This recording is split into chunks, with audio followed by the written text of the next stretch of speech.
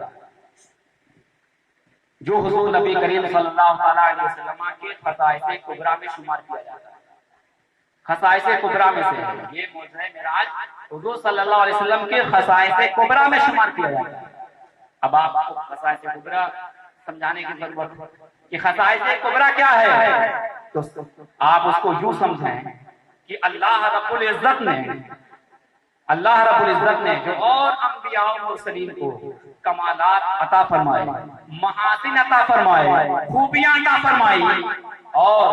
معجزات عطا فرمائے، ان سبوں کو اللہ تعالیٰ نے اپنے محبوب کی ذات میں یکجا فرما دیا، اور اس کے علاوہ بھی کچھ ایسے خاص معجزات سے اپنے محبوب کو ممتاز فرمایا کہ جو معجزات اور کسی رسول اور کسی انبیاء کو نہیں عطا کیے گئے، وہی معجزات آپ کے خصائص کبریٰ کہلاتے ہیں۔ تو یہ معجزہ معراج، واقعہ معراج انہی خصوصی معجزات نبوت میں سے ہے جو اللہ کے نبی صلی اللہ علیہ وسلم کے سوا کسی اور نبی اور رسول کو نہیں عطا کیا گیا۔ معراج کا مطلب کیا؟ آپ لوگوں نے ابھی قبل تقریر سنی معراج کے بارے میں ایک تفصیل، آپ مجھ سے مختصر انداز میں معراج کا مطلب سمجھیے کہ معراج کا مطلب کیا ہے۔ معراج کا مطلب یہ ہے کہ اللہ رب العزت اپنے محبوب کو ایک مختصر سے حصے میں، رات کے ایک مختصر سے حصے میں، مسجد حرام سے مسجد اقصی تک اور پھر مسجد اقصی سے پہلے آسمان کی سیر کراتے ہوئے دوسرے آسمان تک، دوسرے آسمان سے تیسرے آسمان تک، تیسرے سے چوتھے، پانچویں، چھٹے، ساتوں آسمانوں کی سیر کراتے ہوئے سدرۃ المنتہا سے اوپر، عرش اعظم کی سے اوپر میرے مصطفیٰ کریم اتنے اوپر تشریف لے گئے اور وہاں تک پہنچے جہاں تک رب نے چاہا، جہاں تک رب نے چاہا میرے مصطفیٰ تشریف لے جاتے رہے، بلندی کی طرف چاہتے رہے۔ اور سنو، پھر اس کے بعد عرش و کرسی، جنت و دوزخ، لوح و قلم، ان تمام آیات کبریٰ کا مشاہدہ فرمایا۔ اس کے بعد قرب خدا میں پہنچ کر اپنے ماتے کی آنکھوں سے رب کا دیدار فرمایا اور رب کی بے انتہا نوازشوں سے اور اس کی لاتعداد عنایتوں سے سرفراز ہو کر کے میرے مصطفیٰ کریم ایک مختصر سے حصے میں واپس بھی تشریف لائے۔ یہی واقعہ معراج ہے۔ بہرحال اللہ تبارک و تعالیٰ نے اپنے محبوب کو سفر معراج پہ بلایا اور ان نعمتوں سے نوازا جس کا تصور مخلوق کے دسترس سے باہر ہے۔ اور واقعہ معراج میں نے بتایا کہ واقعہ معراج کو اللہ تعالیٰ نے لوگوں کے سامنے جب بیان کرنے کا حکم دیا اور میرے مصطفیٰ جان رحمت صلی اللہ علیہ وسلم معراج سے تشریف لانے کے بعد مکہ کے باشندوں کے سامنے اپنے واقعہ معراج کو بیان کرنا شروع کیا تو کچھ لوگوں نے بلا سوچے سمجھے بغیر غور و فکر کیے ہوئے انکار کر دیا، انکار کیا، اور ان کی انکار یہاں تک کہ کچھ لوگوں نے تو استہزاء کے طور پر، مذاق کے طور پر، اور کچھوں نے تو امتحان لینے کی غرض سے مسجد اقصی کے متعلق کچھ لا یعنی سوالات بھی کیے کہ اچھا آپ رات میں مسجد اقصی تشریف لے گئے تھے،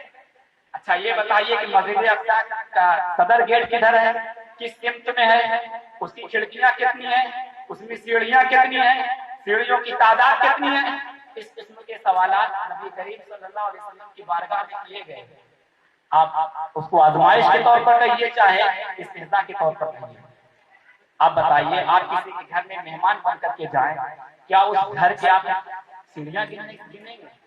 اس کی کھڑکیاں گنیں گے، کیا اس کے دروازے گنیں گے، کتنے دروازے لگے ہوئے اس میں؟ آپ ذرا غور کیجیے، اس قسم کے سوال نبی کریم صلی اللہ علیہ وسلم سے کیا۔